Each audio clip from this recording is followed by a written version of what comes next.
What if I told you that the British monarchy is going through its biggest internal power shift in modern history, and it's all happening behind closed doors? Right now, as you're watching this, King Charles is quietly handing over final authority to Prince William, and the reason why will leave you stunned. It's not just about health, it's not just about age, it's about a scandal so damaging, so deeply rooted in the royal family's darkest secrets, that even the Queen Consort, Camilla herself, is caught in the crossfire. This is not tabloid gossip, this is a full-blown constitutional crisis unfolding in real time. Here's what we know. In February 2026, Andrew Mountbatten-Windsor, the man formerly known as Prince Andrew, was arrested on suspicion of misconduct in public office, becoming the first British royal arrested in over 350 years. The fallout has been catastrophic. And while King Charles tries to hold the institution together while battling cancer, it is Prince William who has seized the reins. But there is one person standing in his way, and her name is Camilla. Today, we're going to break down exactly how this power transfer happened, why Charles stepped back, what William's radical plan for the monarchy looks like, and the explosive confrontation between William and Camilla that insiders say has left the palace divided. If you want to understand the future of the British crown, stay right here. Hit subscribe and that notification bell, because what's coming next will change everything you thought you knew about the royals. Let's go back to February 19th, 2026. Andrew Mountbatten-Windsor was arrested by British police on suspicion of sharing confidential government documents with convicted sex offender Jeffrey Epstein. Let that sink in. A member of the royal family, the king's own brother, arrested and held in custody. Palace insiders told People magazine that this crisis was unlike anything the monarchy had faced before. Previous scandals rocked the boat, but having a royal actually arrested was, in their words, very different and much more serious. But here's the thing most people don't realize. Prince William saw this coming years ago. After Andrew's catastrophic 2019 BBC Newsnight interview about his relationship with Epstein, William was the one pushing hardest behind the scenes to remove Andrew from royal duties entirely.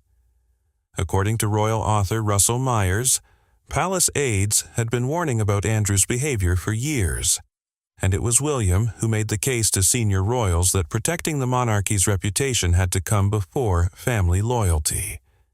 At the time, Queen Elizabeth was reluctant to act against her favorite son, and Charles was torn.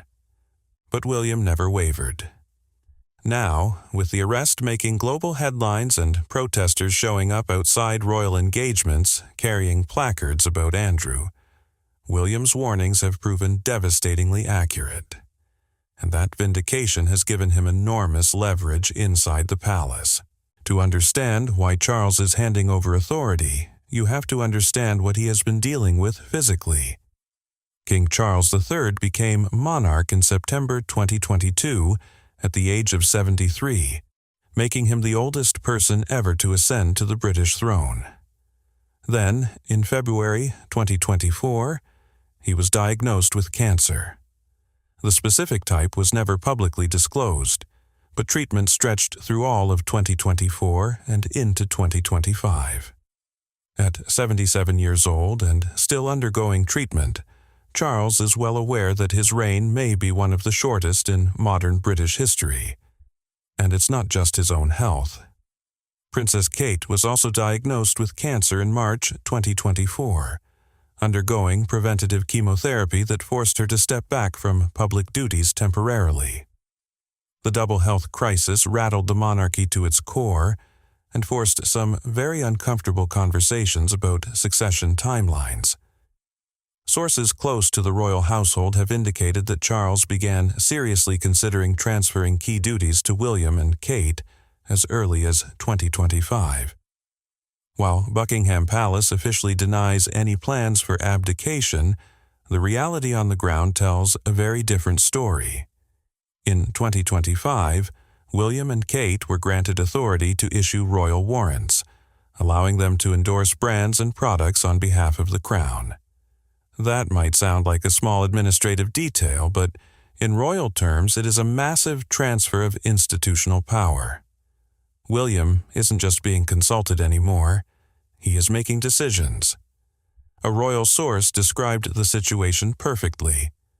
Charles is guiding William through the crisis, fully aware that the future of the monarchy depends on the Wales family. So, what exactly does William want to do with all this new authority?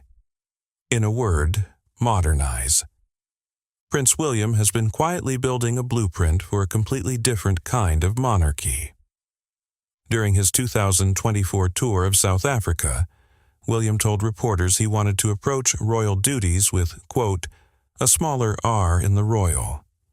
He spoke about empathy, impact, philanthropy, and collaboration. He openly said he wants to do things differently for his generation. Behind the scenes, his plans are even more ambitious. Insiders describe a vision modeled after his Royal Foundation, which operates like a modern company with a CEO, a board of directors, clear goals, and public accountability. William wants clearer rules and defined responsibilities within the monarchy. He wants to reduce the influence of longtime aristocratic courtiers who have traditionally made decisions behind closed doors. He wants fewer working royals doing fewer but more impactful engagements. And he wants transparency in how royal money is spent and how decisions are made. Not everyone loves this plan. Royal historian Elliot Wilson has warned that if William pushes too hard, he could end up being the last king. Traditionalists inside the palace worry that stripping away ceremony and pomp will destroy what makes the monarchy special. But William appears undeterred. As one courtier put it, William isn't rebelling against tradition. He is refining it. He understands that if the monarchy doesn't evolve, it risks becoming obsolete. And after watching the Andrew scandal unfold exactly as he predicted, William believes his instincts have been proven right. Now, we get to the part of this story that has the palace truly on edge. Queen Camilla has emerged as the single biggest obstacle to William's reform agenda, and the conflict between them has reached a breaking point. The flashpoint? Camilla's longtime friendship with Sarah Ferguson, the ex-wife of Andrew Mountbatten-Windsor. Sarah Ferguson's name appears frequently in the Epstein-related Department of Justice files released in recent months. While no criminal wrongdoing has been proven against her, documents show she sought financial assistance from Epstein during a period of business troubles. For William, this association is toxic. He believes the monarchy must cut all ties with anyone connected to Andrew's circle. No ambiguity, no half measures. Total separation. Camilla disagrees. She and Sarah Ferguson have been friends since the 1970s, long before either of them had any connection to the royal family. Camilla sees this as a matter of personal loyalty and refuses to abandon a decades-long friendship based on guilt by association. The disagreement escalated dramatically when, in late February 2026, William issued Camilla a formal ultimatum. Publicly distance yourself from Sarah Ferguson, or risk doing serious damage to the monarchy's reputation. Let that sink in.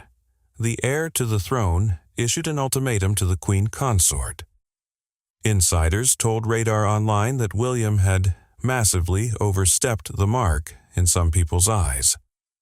One source said there's talk that William is stepping outside the boundaries of his current role, creating the perception that the crown is effectively already his.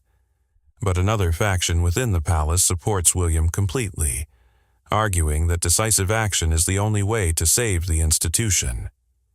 And if the William-Camilla conflict wasn't enough, there is another power struggle brewing that might be even more personal. Princess Kate has taken on a leading role in crisis management during the Andrew scandal. She has been coordinating the public response, consulting with legal advisors, and implementing William's strategy for handling the fallout. Insiders describe her as the backbone of the royal family right now, making decisions that would once have been filtered through layers of palace advisors. Camilla is reportedly furious. According to sources, she is convinced that Kate is deliberately trying to undermine both her and King Charles. She allegedly complains that meetings are happening without her knowledge, that decisions are being made, and she only finds out after the fact. One insider described it bluntly. All Camilla cares about is protecting her current position, and she sees Kate as a direct threat. King Charles, caught in the middle, has reportedly defended Kate, saying she only wants to help. But the tension between the two women has been building for years, and the Andrew crisis has blown it wide open. Kate and William have even instructed their household to operate more independently from the King and Queen's office, essentially carving out their own lane within the institution. For Camilla, this feels like a coup in slow motion. For William and Kate, it is simply the future arriving ahead of schedule. So, where does this all lead? According to multiple palace sources, William now holds what insiders are calling final authority over all decisions concerning the Andrew scandal and the monarchy's broader reputation. This authority is believed to have been formally granted by King Charles himself, representing perhaps the most significant delegation of royal power in modern British history. William has made it clear that his approach is zero tolerance. Anyone who brings scandal to the monarchy will be removed immediately, regardless of family connections. He envisions a smaller, more streamlined institution with fewer working royals, strict vetting of who represents the crown, and professional management replacing the old aristocratic courtier system. Kate's future role as queen consort is expected to be far more active and influential than Camilla's, with insiders describing her as William's co-strategist rather than a ceremonial partner. The coming months are absolutely critical. If William's handling of the Andrew crisis succeeds in restoring public trust, it will cement his authority and validate his modernization agenda for years to come. If it fails, it could fuel growing calls for abolishing the monarchy altogether. Some palace insiders have even suggested that William could become king within the next 6 to 12 months, as pressure mounts for Charles to step aside. What we are witnessing right now is nothing less than the reinvention of the British monarchy in real time. The old guard is still nominally in charge, but the new generation is effectively running the show.